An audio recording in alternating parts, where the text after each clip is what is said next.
សូមស្វាគមន៍យ៉ាងកក់ក្ដៅមកកាន់វេទិកាពិភាក្សាចម្រុះប្រចាំថ្ងៃនេះវេទិកានេះត្រូវបានរៀបចំឡើងដោយគោលបំណងក្នុងការជជែកពិភាក្សាអំពីកត្តាដែលជា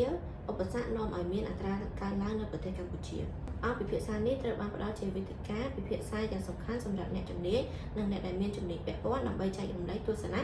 និងផ្ដល់ផលយោបល់អំពីបញ្ហាដ៏ស្មុគស្មាញមួយនេះក្រុមស្រាវជ្រាវរបស់យើងបានប្រមូលវិភាគទិន្នន័យពីឆ្នាំ2020ទៅ2023ដើម្បីស្វែងរកចម្លើយលើសំណួរសំខាន់ៗដូចជាតើអ្វីដែលជាមូលហេតុដែលធ្វើឲ្យមានអត្រាកើនឡើងតើការប្រែប្រួលនានាមានឥទ្ធិពលយ៉ាងដូចម្តេចទៅដល់ស្ថានភាពសេដ្ឋកិច្ចនៅក្នុងស្រុកហើយតើមានដំណោះស្រាយអ្វីខ្លះដែលអាចអនុវត្តបាននៅក្នុងបរិបទកម្ពុជាមិនសូវខុសអ្វីប្រមាណទៅនឹងបណ្ដាប្រទេសទាំងឡាយនៅក្នុងតំបន់បញ្ហាអត្រាកើនឡើងបានក្លាយទៅជាបញ្ហាមួយដែលមានសារៈសំខាន់យ៉ាងខ្លាំងនៅក្នុងការគ្រប់គ្រងសេដ្ឋកិច្ចជាតិចំណុចមួយនៅក្នុងចំណោមកត្តាចម្បងដែលត្រូវបានសង្កេតឃើញគឺនៅក្នុងតម្លៃប្រេងឥន្ធនៈឥឡូវនេះយើងសូមអញ្ជើញលោកវីរៈបុត្រទៅកាន់វេទិកាដើម្បីអធិប្បាយអំពីតួនាទីតម្លៃប្រេងឥន្ធនៈនិងវាបានបង្កឥទ្ធិពលយ៉ាងដូចម្តេចខ្លះចំពោះអត្រាឡើងថ្លៃនៅក្នុងប្រទេសកម្ពុជាសូមអញ្ជើញលោកវីរៈបុត្របាទសូមអរគុណអ្នកនាងសុផានណាសម្រាប់សំណួរល្អមួយនេះហើយវាជាសំណួរដែលកំពុងក្តាប់កគុកនៅបច្ចុប្បន្នសម្រាប់ប្រទេសកម្ពុជាយើងបច្ចុប្បន្នគ្នាតាមការវិភាគរបស់យើងបានបង្ហាញថាតម្លៃប្រេងឥន្ធនៈមានទំនាក់ទំនងខ្ពស់បំផុតជាមួយអត្រាឡើងថ្លៃក្នុងប្រទេសកម្ពុជាដែលមានសមាសផលPearson ឬក៏ជាអង់គ្លេសហៅថា Pearson Coefficient ដល់ទៅ 0.9 ឯណោះឧទាហរណ៍ពេលដែលប្រេងឡើងថ្លៃក្នុងទីផ្សារពិភពលោកកើនខ្ពស់ក្នុងឆ្នាំ2022ដោយសារសង្គ្រាមរវាងប្រទេសរុស្ស៊ីនិងប្រទេសអ៊ុយក្រែនវាធ្វើឲ្យអត្រាឡើងថ្លៃនៅកម្ពុជាកើនដល់ 6.5% មិនត្រឹមតែប្រទេសកម្ពុជាប៉ុណ្ណោះនៅសូម្បីតែប្រទេសជិតខាងក្នុងតំបន់អាស៊ីក៏មានការកើនឡើងជាច្រើនគួរសមដែរដោយដែលយើងដឹងថាតម្លៃប្រេងឥន្ធនៈមានឥទ្ធិពលដល់ថ្លៃដឹកជញ្ជូននិងផលិតកម្មដែលប៉ះពាល់ទៅដល់សេដ្ឋកិច្ចទាំងមូលនៅក្នុងពិភពលោកដើម្បីបន្ធូរបន្ថយបានក្នុងផលប៉ះពាល់នេះយើងស្នើសុំឲ្យមានការបង្កើតបម្រុងប្រេងយុទ្ធសាស្ត្រនិងចំនួនផ្នែកហិរញ្ញវត្ថុសម្រាប់វិស័យសំខាន់ៗដូចជាកសិកម្មជាដើមឬក៏ដូចកសិកម្មម្ហូបអីជាដើមហើយនេះគឺជា graph តម្លៃប្រេងឥន្ធនៈប្រៀបធៀបទៅនឹងអត្រាឡើងថ្លៃដែលពួកយើងបានបង្ហាញពីចំនួនឆ្នាំ2020ទៅ2023ដែលវាមានការឡើងដូចជា 0.9 បានបង្ហាញវាមុននឹងអញ្ចឹងបាទអរគុណអ្នកនាងសុផានហើយចំណុចមួយដែលជាចំណុចចម្បងដែលធ្វើឲ្យប្រទេសកម្ពុជាមានការឡើងថ្លៃក៏ពាក់ព័ន្ធទៅនឹងអាហារសូមអញ្ជើញអ្នកនាងស្ធារីឡើងបកស្រាយពីចំណុចមួយនេះចាសសូមអរគុណកញ្ញាសុផានណាសម្រាប់សំណួរមួយនេះឥឡូវនេះខ្ញុំសូមនិយាយអំពីការកើនឡើងនៃតម្លៃម្ហូបអាហារនៅប្រទេសកម្ពុជាដោយអ្នកទាំងអស់គ្នាបានដឹងហើយថាតម្លៃអាហារក៏ជាកត្តាធំមួយដែលសំខាន់សម្រាប់គ្រួសារដែលមានចំណូលទាបសូម្បីតែការកើនឡើងតិចតួចនៃតម្លៃម្ហូបអាហារក៏នាំឲ្យមានផលប៉ះពាល់ច្រើនលើសេដ្ឋកិច្ចដោយសារតែការខ្វះខាតចំណូលនិងការកើនឡើងនៃអតិផរណាផងដែរយោងតាមទិន្នន័យខាងលើនេះបានបង្ហាញឲ្យឃើញថាអាហារនិងភេសជ្ជៈមានចំនួន 45% ដែលតម្លៃរបស់វាកើនឡើងលើសពី 10% ទៅនឹងការរាំងខ្ទប់ខ្សែសង្វាក់គ្រប់គងចំណែកឯទឹកគ្រឿងអេឡិចត្រូនិកផ្ទះហ្គាសមានចំនួន 14% ដែលអាចប៉ះពាល់ទៅនឹងតម្លៃប្រេងឥន្ធនៈដោយដែលលោកវីរៈបុត្របានបញ្ចេញយោបល់បន្តិចមុនហ្នឹងហើយនឹងគ្រឿងផ្នែកដឹកជញ្ជូនមានចំនួន 13% ដែលតម្លៃរបស់វាអាចកើនឡើងលើសពី 40% ទៅនឹងតម្លៃនៃការកើនឡើងប្រេងលើពិភពលោកសូមបញ្ជាក់ឲ្យឃើញថាអាហារមានអត្រា CPI ខ្ពស់ជាងគេដូច្នេះហើយមិនត្រឹមតែប៉ុណ្ណឹងគ្រួសារដែលរស់នៅជនបទបានប្រើប្រាស់ចំណូលប្រហែលពាក់កណ្ដាលរបស់ពួកគេលើអាហារដូច្នេះការកើនឡើងនៃតម្លៃអាហារបានធ្វើឲ្យមានឥទ្ធិពលខ្លាំងទៅលើប្រទេសទាំងមូល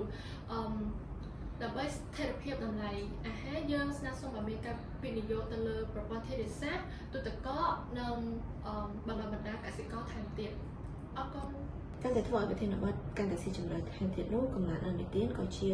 កត្តាមួយដ៏សំខាន់ដែលធ្វើឲ្យកម្ពុជាមានអតិផរណាកើនឡើងផងដែរតែអ្នកនាងហួយមាន một tệ vào với khác cho lời cả ta mới កូនកញ្ញាសុផាណាសម្រាប់ការលើកឡើងលើចំណុចមួយនេះចំពោះផ្នែកនៅក្នុងស្រុកយើងបានសង្កេតឃើញថាមានការកើនឡើងទៅយ៉ាងឆាប់រហ័សនៅឥណ្ឌាទានចាប់ពី 15% ទៅ 20% នៅក្នុងមួយឆ្នាំដែលនៅក្នុងនោះមានចំណុច2គឺទី1គឺ broad money ដែលវាកើនឡើងទៅលើការបញ្ញានិងជាមួយនឹង credit ដែលវាទៅពង្រឹងជាមួយនឹងលំហូរសាច់ប្រាក់នៅក្នុងសេដ្ឋកិច្ចហើយចូលមកក្នុងចំណុចទី2គឺអន្តរជាតិវិស័យឯកជនដែលមាន20ដែលវាកើនឡើង 20% នៅក្នុងមួយឆ្នាំអញ្ចឹងទាំងនេះគឺវាបានបញ្ជាក់ថាការប្រើប្រាស់ការវិនិយោគជាពិសេសទៅក្នុងវិស័យទីផ្សារផ្ទះនៅក្នុងទីក្រុងដោយតែបានលើកឡើងនេះយើងបាននឹងហៅថាកត្តាទាំងនេះបានជំរុញឲ្យកើតមាននៅអតិផរណាដែលបណ្ដាលមកពីការកើនឡើងតម្រូវការខ្ពស់របស់អ្នកប្រើប្រាស់ទោះបីជាអន្តរជាតិជួយគាំទ្រដល់ការលូតលាស់អាជីវកម្មនិងការប្រើប្រាស់របស់ប្រជាជនក៏ដោយប៉ុន្តែការបញ្ជូននៅអន្តរជាតិច្រើនហួសហេតុឬក៏រើសកម្រិតអាចបង្កហានិភ័យដល់សេដ្ឋកិច្ចជាពិសេសនៅក្នុងវិស័យអចលនទ្រព្យដើម្បីគ្រប់គ្រងទៅលើបញ្ហានេះធនាគារជាតិនៅកម្ពុជាគួរអនុវត្តនូវគោលនយោបាយលើប្រាក់ដែលមានគោលការណ៍ច្បាស់លាស់ដែលហៅថា target monetary policies រួមមានការកែសម្រួលទៅលើការគ្រប់គ្រងតម្រូវការប្រាក់បម្រុងដើម្បីកាត់បន្ថយការបញ្ជូនឥណទានច្រើនហួសហេតុឬការបញ្ជូនឥណទានទៅលើវិស័យផលិតកម្មដូចជាកសិកម្មឧស្សាហកម្មនិងហេដ្ឋារចនាសម្ព័ន្ធជំនួសឲ្យអាហារឬក៏ការវិនិយោគទៅលើការវិនិយោគមិនច្បាស់លាស់សូមអរគុណ បន្ទាប់ពីស្ដាប់ការបកស្រាយនៃកត្តាសំខាន់ខាងលើនេះតើអ្នកនាងមានវិធានការអ្វីខ្លះដើម្បីទប់ស្កាត់ផលប៉ះពាល់អវិជ្ជមាននៃអតិផរណាមួយនេះ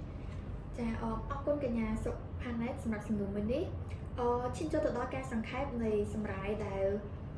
ខាងពួកខ្ញុំបានសម្រាយខាងលើនេះយើងអាចដឹងបានថាអតិផរណារបស់កម្ពុជាត្រូវបានជំរុញដោយការប៉ះទង្គិចខាងក្រៅដែលមានដូចជាទីមួយការនាំចូលប្រេងឥន្ធនៈក៏ដូចជាការនាំចូលអាហារហើយនិងការពង្រីកឥន្ធទាននៅក្នុងស្រុក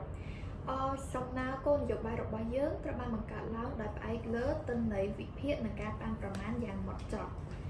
ហេតុដូច្នេះដើម្បីទប់ស្កាត់ផលប៉ះពាល់អវិជ្ជមាននៃអតិផរណាដែលមានទម្ងន់ខ្លាំងចំពោះប្រជាពលរដ្ឋជាពិសេសទៅដល់អ្នកទាំងឡាយណាដែលងាយរងគ្រោះទៅនឹងអតិផរណាមួយនេះដូចនេះដំណោះស្រាយសំខាន់ដែលយើងស្នើមានដូចជាទី1រក្សាស្ថិរភាពតម្លៃប្រេងឥន្ធនៈតាមរយៈការបម្រុងទុកនិងការឧបត្ថម្ភធនទី2ការវិនិយោគលើវិស័យកសិកម្មដើម្បីកាត់បន្ថយការពឹងផ្អែកលើការនាំចូលស្បៀងអាហារក៏ដូចជាទី3គឺការគ្រប់គ្រងឥន្ធទានឲ្យកាន់តែតឹងរ៉ឹងដើម្បីទប់ស្កាត់ការចំណាយដែលរំពឹងទុកហើយទី4គឺជាការព្យាករណ៍អតិផរណាឲ្យកាន់តែប្រសើរឡើងនិងការសម្របសម្រួលអន្តរផ្នែកងារជំហានទាំងនេះហើយដែលអាចការពារកត្តាដែលងាយរងគ្រោះនឹងអតិផរណាក៏ដូចជាលើកកម្ពស់ស្ថិរភាពឲ្យបានរយៈពេលវែងខណៈពេលដែលការសិក្សារបស់ពួកយើងមានការកំណត់ភាពបន្ទាន់នៃសកម្មភាពគឺច្បាស់លាស់សូមអរគុណចំពោះការយកចិត្តទុកដាក់ ខ្ញុំបាទវិទ្យាបទតំណាងឲ្យក្រុមចៅជាទាំងអស់គ្នាដោយអរគុណទៅដល់អ្នកទស្សនាទាំងអស់គ្នាឬក៏ស្ដាប់ពីចម្ងាយនិងអរគុណទៅដល់កញ្ញាសុផាណែតដែលបានអញ្ជើញពួកយើងជាក្រុមស្រាវជ្រាវមកចែករំលែកនិងពិភាក្សានិងប្រឹក្សាយោបល់ទំពោះសេដ្ឋកិច្ចឬក៏ដែលអង់គ្លេសហៅថា Cambodia Inflation ឬក៏ខ្មែរបានន័យថាអតិផរណានៅក្នុងប្រទេសកម្ពុជាមុននឹងបញ្ចប់កម្មវិធីសូមឲ្យខ្ញុំសូមថ្លែងអំណរគុណម្ដងទៀតនិងការយកចាប់អារម្មណ៍របស់អ្នកទាំងអស់គ្នាហើយខ្ញុំចង់និយាយមួយចំណុចចុងក្រោយគឺអត្រាឡើងថ្លៃគឺជាបញ្ហាសេដ្ឋកិច្ចដែលស្មុគស្មាញនិងមានឥទ្ធិពលផ្ទាល់លើជីវភាពប្រជាជនគ្រប់គ្នាមិនថាប្រទេសកម្ពុជាឬក៏សកលលោកនោះទេតែជាមួយនឹងការយល់ដឹងច្បាស់និងយោគយល់នយោបាយសមរម្យយើងអាចរួមចំណែកដល់ការធានាស្ថិរភាពសេដ្ឋកិច្ចបានយើងសង្ឃឹមថាតន្ន័យនិងការវិភាគរបស់ពួកខ្ញុំទាំងអស់គ្នាដែលជាក្រុមស្រាវជ្រាវមួយនេះអាចជួយបើកការវិភាគសានិងជាជំហានដំបូងសម្រាប់សកម្មភាពចាត់ស្ដែងក្នុងពេលអនាគតឬក៏ក្នុងពេលអនាគតរបស់ប្រទេសកម្ពុជាសូមអរគុណសម្រាប់ការយកទៅតាមដងទៀតនិងយើងរីករាយទទួលសំណួរឬយោបល់បន្ថែមទាំងអស់គ្នា សូមអរគុណសម្រាប់ការចូលរួមនិងការយកចិត្តទុកដាក់របស់អ្នកទាំងអស់គ្នាចំពោះការបង្ហាញរបស់ក្រុមស្រាវជ្រាវយើងបានលើកពីមូលហេតុសំខាន់នៃអត្រាកើនឡើងនៃប្រទេសកម្ពុជារួមទាំងឥទ្ធិពលនៃការនាំចូលនិងការលូតលាស់ឥណទាននៅក្នុងស្រុកក្រុមបានផ្ដល់យោបល់គោលនយោបាយដូចជាការធានាស្ថិរភាពតម្លៃបណ្ដុះបណ្ដាលកសិករនិងការវិនិយោគនៅលើប្រព័ន្ធផលិតកម្មនិងការត្រួតពិនិត្យលើឥណទានយ៉ាងតឹងរ៉ឹង យើងសង្ឃឹមថាអ្នកទាំងអស់គ្នានឹងបានទទួលដឹងថ្មីៗនិងយោបល់ដែលអាចជួយដល់ការបង្កើននយោបាយសេដ្ឋកិច្ច ដ៏មានប្រសិទ្ធភាពសម្រាប់ព័ត៌មានបន្ថែមសូមមេត្តាយកទៅកាន់របាយការណ៍ពេញលេញរបស់ក្រុមស្រាវជ្រាវសូមអរគុណនិងសូមជម្រាបលា